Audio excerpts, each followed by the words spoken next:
회심 시리즈 10번째 말씀입니다. 나는 무엇을 믿는가라는 제목으로 함께 말씀을 살펴보도록 하겠습니다. 잠깐 나눔 시리즈와 전도 시리즈를 살펴봤고요. 다시 회심 시리즈로 돌아왔습니다.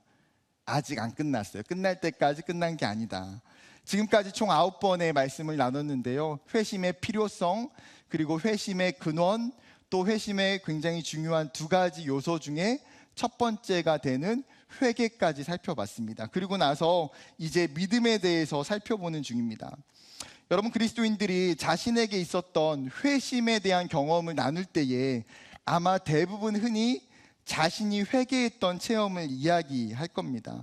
왜냐하면 이 특별한 회개의 경험을 통해서 내가 그 전에 경험해보지 못했던 굉장히 깊은 통곡과 아픔과 자유함을 체험해봤기 때문에, 이것은 정말 내가 그 전에 없었던 굉장히 충격적인 세계였고 강렬한 인상을 우리 자신에게 남겨주었기 때문입니다.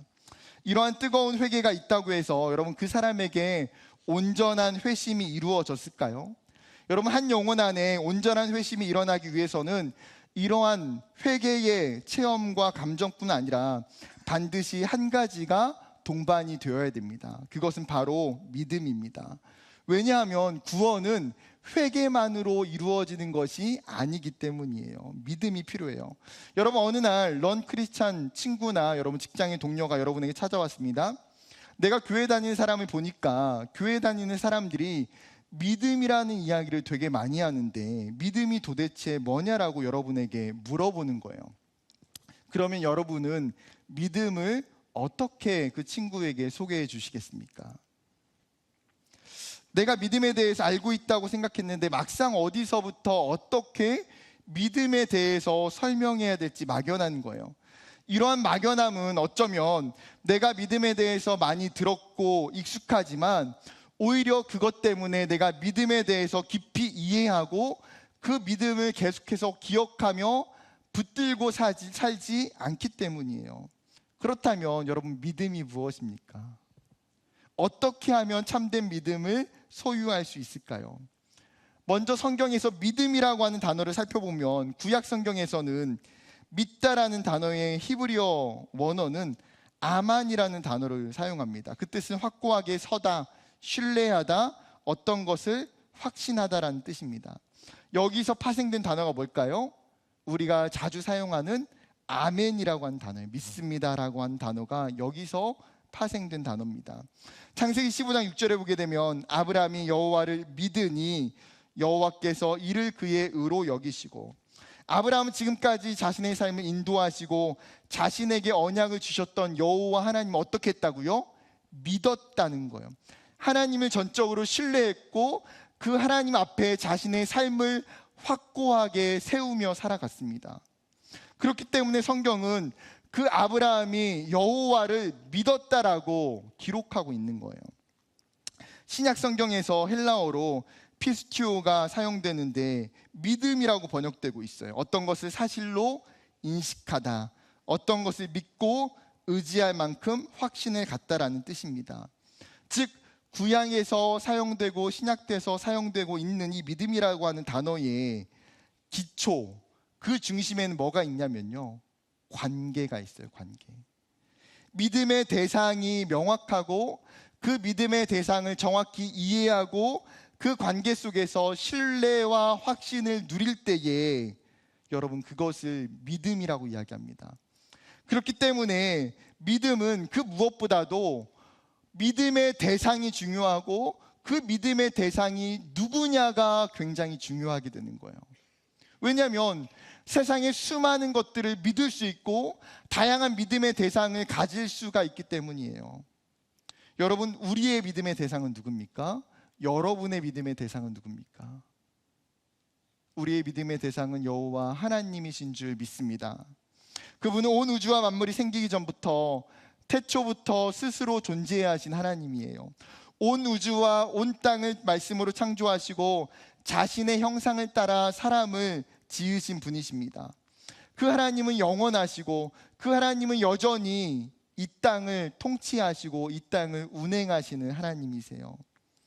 그러나 하나님이 창조하신 첫 번째 사람이었던 아담과 하와가 뱀의 유혹을 받아서 하나님의 명령에 불순종하고 죄를 범하게 됩니다. 그 아담과 하와의 범죄로 인해서 인간에게 죄가 들어오게 돼요. 그 죄는 어떤 결과를 낳았습니까? 하나님과 인간의 친밀한 관계, 연합의 관계를 깨트리게 되었습니다. 그로 인해서 인간은 육체적인 사망과 영적인 사망에 놓이게 돼요. 육체적인 사망은 인간은 누구나 필연적으로 겪게 되는 현실이기 때문에 괜찮을 수 있어요. 그러나 문제는 무엇입니까? 영적인 사망이에요. 이 영적인 사망은 영원히 우리를 만드신 창조주 되시는 하나님과 단절되어 살아가는 것이고, 우리의 영혼 또한 영원한 죽음의 상태에 처하게 됩니다. 여러분, 사람이 죽는다고 해서 끝나는 게 아니에요. 하나님이 계시지 않는 지옥에서 영원토록 고통의 형벌을 당하게 된다는 거예요. 그런데 인간은 그 누구도 인간이 가지고 있는 이 문제를 스스로 해결할 수 없다는 것입니다. 그렇다면 인간에게 아무런 소망과 회복이 없는 건가요? 아니요, 오늘 읽었던 로마서는 하나님께서 지금 이 문제를 어떻게 해결해 주고 계시는지를 너무나 잘 이야기해 주고 있는 본문입니다. 이것이 우리에게 굉장히 중요한 복음이기 때문에 여러분 잘 살펴볼 필요가 있어요. 오늘 본문을 보면서 이 문제를 해결해 주시기 전에 인간의 상태와 모습을 성경이 뭐라고 이야기하냐면 6절에 보게 되면 우리가 연약할 때에, 여기서 연약하다는 것은 인간의 무능력과 무가치한 상태를 의미합니다. 즉 인간이 구원받을 만한 조건과 상태를 전혀 갖지 않고 있을 때에, 그때 우리의 모습은 어때요? 경건하지 않은 자, 하나님을 싫어하고 진리를 거부하고 자기의 뜻과 생각대로 살았어요. 또한 8절에 가서는 우리가 아직 죄인 되었을 때에, 우리가 어떤 흉악범의 죄를 지은 것이 아니라 태어나면서 죄악의 본성을 가지고 태어남을 이야기합니다. 그 아담의 범죄로 말미암아 우리 가운데 이 거짓과 탐욕과 미움과 교만과 불신앙으로 살게 되고, 로마서는 3장에서 모든 사람이 그렇기 때문에 죄인이라고 이야기해요. 그리고 나서 10절에 가게 돼서 뭐라고 이야기합니까? 우리가 원수 되었을 때에, 즉 하나님과 이제는 우리의 상태가 원수와 같은 상태, 하나님과 적대적인 관계에 있다라는 거예요. 왜냐하면 하나님께 복종하기보다 내 삶에 내가 주인이 되고 싶기 때문이에요. 여러분, 이와 같이 우리는 어쩌면 철저하게 하나님으로부터 사랑받을 만한 모습이 아무것도 없어요. 그럼에도 불구하고 하나님을 멀리하고 거부했던 우리를 위해서 하나님이 하셨던 놀라운 일이 무엇입니까? 로마서 5장 6절입니다. 같이 읽어보겠습니다. 시작.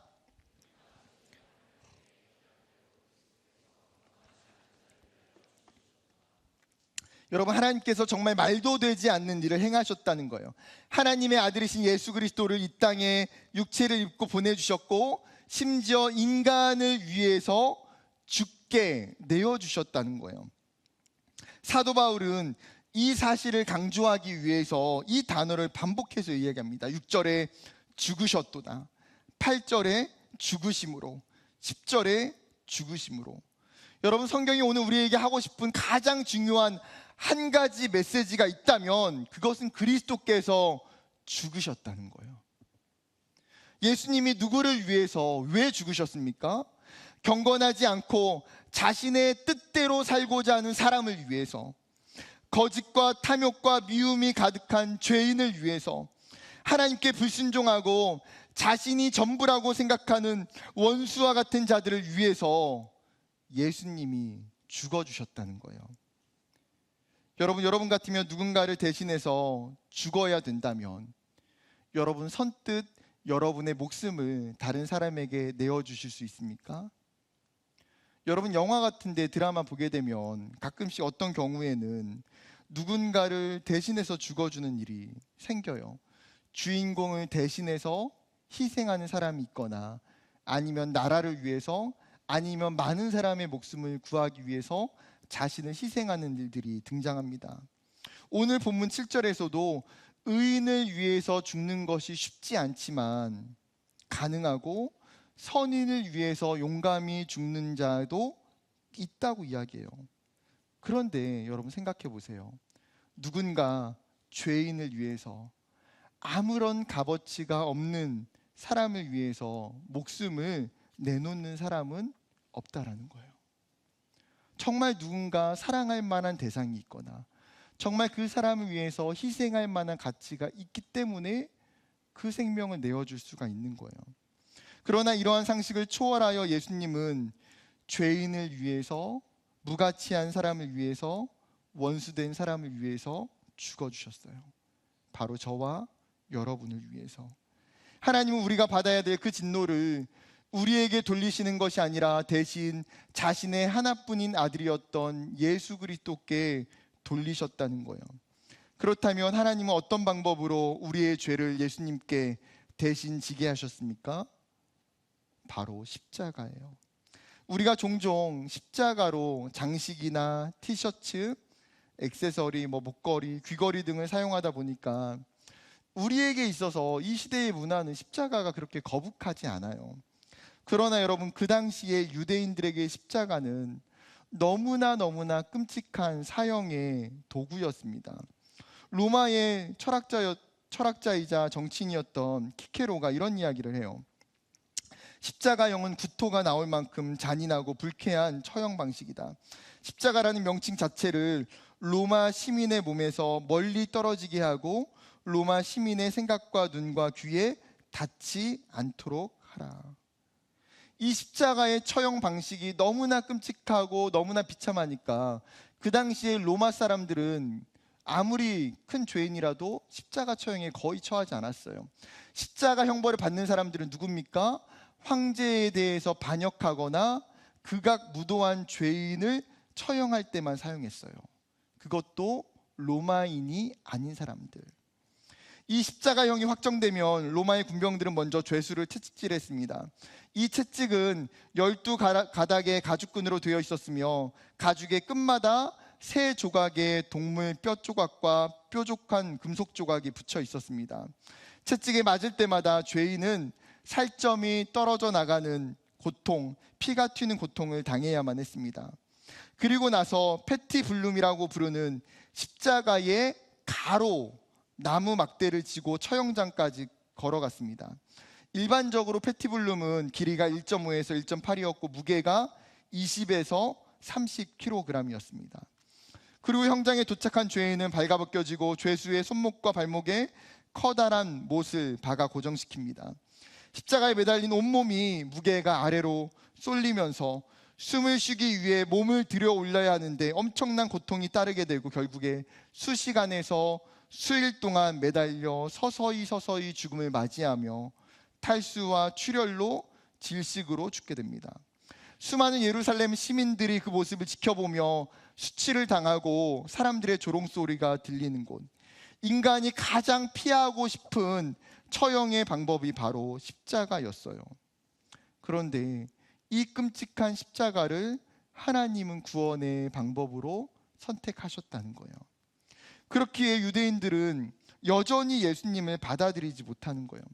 왜요? 그들은 자신이 생각했던 메시아가 정치적으로, 군사적으로 지도자로 오셔서 이스라엘로부터 로마의 압제에서 해방시켜 줄 사람이라고 생각했어요.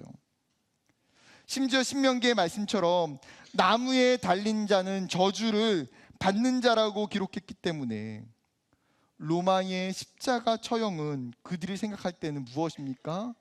하나님의 저주고 하나님의 수치예요. 그런데 이러한 저주의 결과로 보이는 십자가를 통해 구원이 임하게 될 거라고 생각할 수가 없는 거예요. 자신이 가지고 있는 자신의 이성과 상식을 벗어나기 때문에 예수를 그들은 받아들이지 못합니다. 어쩌면 비슷하게 여러분, 세상에 있는 넌 크리스찬들이 왜 예수를 믿지 않을까요? 예수님이 그들에게 해를 끼친 것도 아니에요. 예수님이 부도덕한 삶을 산 거나 악한 행동을 하신 것도 아니에요. 그럼에도 사람들은 예수가 십자가에 죽으신 것이 나의 죄를 위한 구원의 방법이라고 이해하지 못하기 때문에 나와 무관한 이야기로 치부하는 거예요.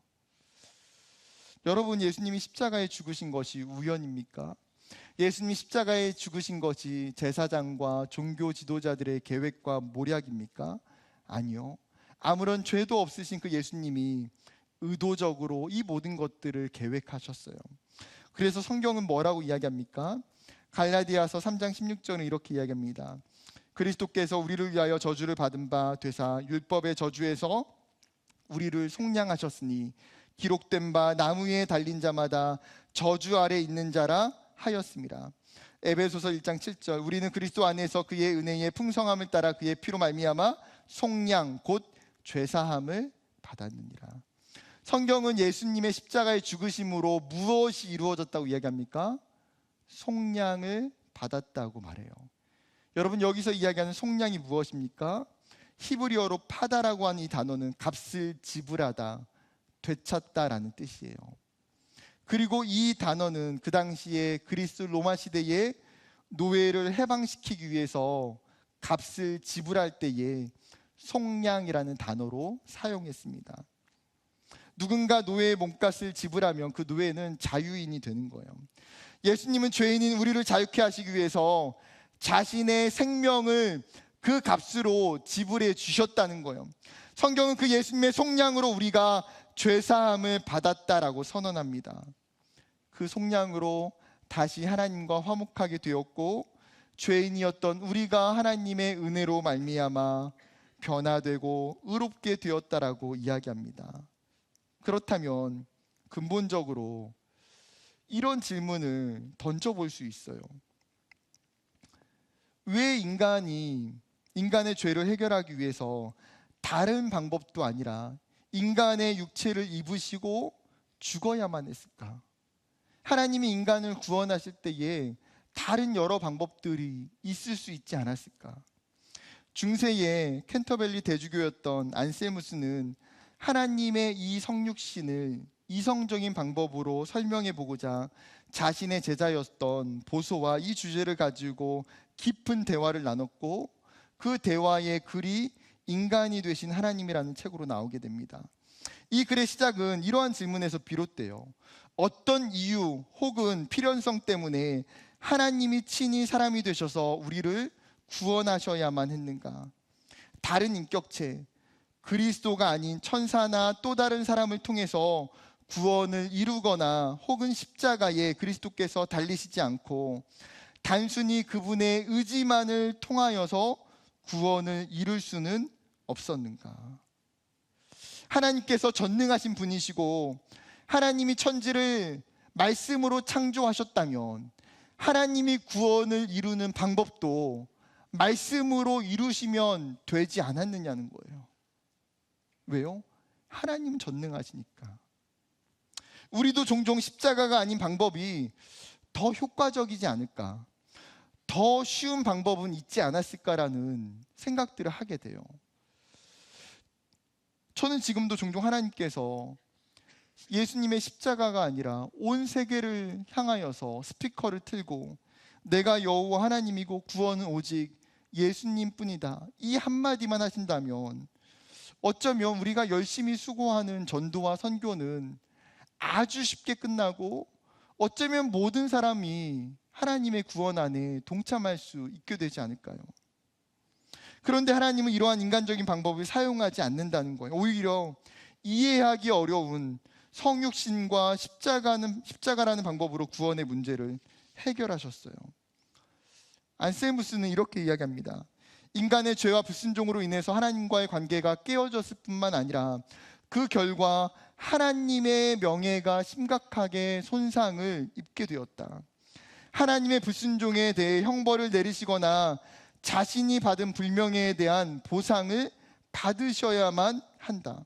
문제는 하나님의 불명예에 대한 보상을 그 어떤 인간도 할 수가 없다라는 거예요. 무한한 존재인 하나님을 제외하고는 그 누구도 이 문제를 해결할 수가 없어요. 그러나 죄를 지은 것이 인간이기 때문에 그 죄책을 감당해야 되는 존재 또한 다름 아닌 인간이어야만 한다는 거예요. 여러분, 이 딜레마, 인간은 이 문제를 해결할 수 없지만 인간이 지은 문제이기 때문에 인간이 이 문제를 해결해야 되는 이 딜레마에 놓여 있는 것. 하나님은 이 딜레마를 해결하시기 위해서 하나님이시면서 동시에 완전한 인간이 필요했고, 이것을 위해서 예수님을 이 땅에 보내주셨다는 거예요. 그가 책에서 이렇게 이야기합니다. 인간이 하나님께 지은 죄에 대한 대가를 지불하지 않고는 이 회복이 이루어질 수 없는지를 보여주셨습니다. 하지만 그 죄에 대한 대가는 너무나 엄청나서 인간 홀로 그 빚을 졌지만 오직 하나님만이 그 빚을 지불해 주실 수 있기 때문에 동일하신 한 인격체, 즉 동시에 사람이고 하나님이셔야만 합니다. 그러므로 하나님께서 그분의 인격의 연합 가운데에 인성을 취하셔야만 했던 것은 필연적입니다. 하나님이 인간의 육체를 입으시고 이 땅에 오셔서 죽어야 되는 것은, 여러분, 수많은 다른 방법 가운데의 한 가지가 아니라 유일한 방법이고 필연적이라는 거예요. 그것이 가장 완전한 방법이고 어쩌면 그것이 전부예요. 예수님으로 말미암아 우리가 아담으로부터 지었던 그 원죄에 대한 책임이 없어지게 되었고, 그 예수로 인해서 우리는 자유케 되고 구원의 길이 열려졌어요. 여러분, 그 누구도 십자가에 죽으신 그 예수님 앞에 사랑받을 만한 조건과 행동을 했던 사람은 아무도 없을 거예요. 그러나 예수님은 자격 미달인 우리를 위해서 말할 수 없는 사랑으로 자신의 아들을 내어주셨어요. 그리고 그것이 이미 2000년 전에 예수님께서 우리를 위해서 행하신 십자가의 사건이에요. 그렇다면 여러분, 우리는 믿음을 위해서 어떻게 해야 됩니까? 우리는 무엇을 해야 됩니까? 여러분, 우리가 해야 되는 것은 단 하나예요. 우리를 위해서 죽어주셨던 그 예수님을 믿는 것, 그분이 십자가에서 이루신 위대한 순종을 믿는 것, 그 예수님이 나의 구원자가 되시고 그 예수님이 나의 주인 되시고 유일한 길이신 것을 믿는 것. 요한복음 3장 35절과 36절은 이렇게 이야기합니다. 아버지께서 아들을 사랑하사 만물을 다 그의 손에 주셨으니 아들을 믿는 자에게는 영생이 있고 아들에게 순종하지 아니하는 자는 영생을 보지 못하고 도리어 하나님의 진노가 그 위에 머물러 있느니라. 예수님이 이 땅에 내려오셨고 십자가에 죽으신 것은 이미 이루어진 일이에요. 그렇다면 우리에게는 두 가지의 선택이 있어요. 하나는 아들을 믿는 것이에요. 반대로 아들을 믿지 아니하는 자, 아들을 믿는 자는 하나님께서, 예수님께서 하나님의 아들 되심과 그분이 나를 위하여 십자가에 죽으시고 부활하셨음을 믿는 것이죠. 그런데 반대로 36절에 순종하지 아니한다라는 말은 헬라어의 번역은 믿으려 하지 않다라는 뜻이에요. 즉 예수님의 존재와 그분의 사역을 거부하고 받아들이지 않는 것. 그럴 때 어떻게 된다고 이야기합니까? 그 사람에게 하나님의 진노가 임하게 되고 영원한 죽음과 심판의 형벌이 임하게 된다는 거예요. 우리는 예수의 십자가의 사건을 복음이라고 이야기합니다.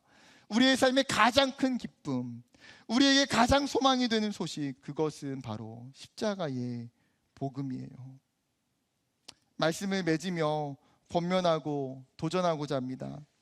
아직 예수에 대한 믿음을 가지고 있지 않다면 여러분, 오늘 이 시간과 이 예배를 통해서 여러분에게 찾아오시는 그 예수님, 나를 위해서 십자가를 죽으시고 나의 구원자가 되시는 그 예수님을 믿으시기 바랍니다. 그 예수님을 향한 지성적 믿음과 확신의 믿음과 신뢰의 믿음을 가지고 여러분의 인생을 그분께 기대어 봤으면 좋겠습니다. 성령을 통해서 그 예수님을 우리의 구세주로 깨닫게 되는 이 은혜가 있기를 간절히 소망합니다. 나아가 이미 예수를 믿고 이미 예수를 영접한 청년들도 있을 거예요. 종종 청년들이 저에게 그런 이야기를 합니다. 목사님, 제가 요즘 신앙이 너무나 메말라 있어요. 지금이 저에게 있어서 신앙적인 슬럼프예요. 누군가는 지금이 어쩌면 그런 시간일 수도 있습니다.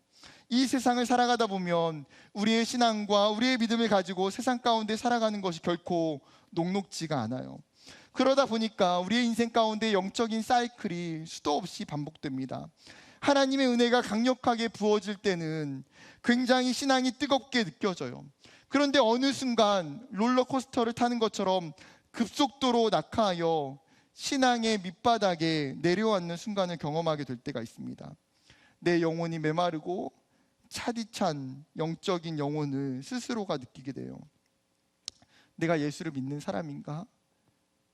내가 정말 신앙이 있었던 게 맞는지 의심의 마음이 들기조차 합니다. 여러분, 그때에 영적인 밑바닥에서 다시 일어서는 가장 중요한 방법이 있어요. 무엇이겠습니까? 나에게 십자가 복음을 전해주는 거예요. 나에게 십자가의 복음을 전해주는 것. 여러분, 다른 사람을 전도하는 것이 아니라 영혼이 메말라 있고 지금 내 안에 예수가 없는 나에게 예수를 전하고 나를 전도해야 돼요. 여러분, 우리의 인생 가운데에 누가 여러분에게 복음을 잘 전해주지 않아요. 여러분의 영적인 슬럼프와 여러분의 영적인 문제 가운데에 그 문제를 위해서 말씀으로, 복음으로, 예수님으로 여러분에게 전해주지 않아요. 여러분, 우리의 인생에 그 캄캄한 어둠 가운데에 우리가 정말 해야 되는 것은 나 자신을 전도하는 일이에요. 제가 이번 주에 목회자 한 명을 전도했어요. 누굴까요? 저를 전도했어요. 저를. 제가 설교를 준비하면서 제 스스로에게 기도하는 가운데에 천천히 내가 알고 있는 복음을 저의 이름을 불러가면서 저에게 전도했어요. 여러분, 복음을 다시금 나에게 전해주고 다시금 나에게 듣게 될 때에 그 복음의 은혜가 다시 나에게 임하게 되는 거예요. 때로는 전도가 한 번에 쉽게 되지 않아요. 여러분에게 한 번에 복음이 여러분의 영혼을 다시 소생시키진 않을 거예요. 그렇다면 어떻게 해야 됩니까? 또 다시 기도하면서 또 다시 나를 전도하는 거예요.